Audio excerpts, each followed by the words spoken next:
Ito ay F105 ng Casio. Ayan, kung mapansin niyo, binubuksan natin. Ibang-iba yung casing niya kumpara sa normal na global. Ayan yung manual niya, Japanese. So, hindi ko na masyado pinakita dahil hindi din naman maintindihan. So, ayan. Hindi katulad ng mga naka-blue box ang Japan na Japan box. Para siyang earphone box lang. 7 years yung battery niya, tapos medyo may pagka-toy siya. So, binili ko siya sa Shopee, dropshipping siya sa Shopee. So, naka-resin band siya. Ang timbang niya is 27 grams. Ang color niya is black and blue. So, ayan, made in Thailand siya.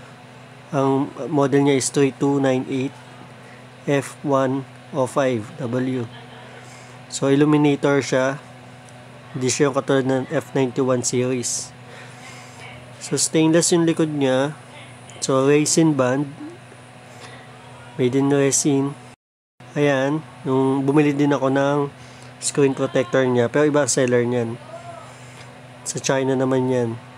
Siyang, yun nga, parang protection lang din sa hindi magasgas ang kagad.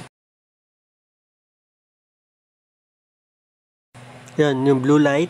May blue light siya. Tapos kapag diniyan nyo matagal to, lalabas yung Casio. Masabi nila na authentic. Yan. Nag-military time, nag-normal time. Siyang Casio. So, authentic naman siya. So, yun lang. Pinipilit ko ibalik sa hindi military time. Yan. So, yun. So, kapag tinignan nyo sa wrist nyo, ayan, ganyan siya. Bagay siya sa mga malitang wrist. So, yun lang. Thank you.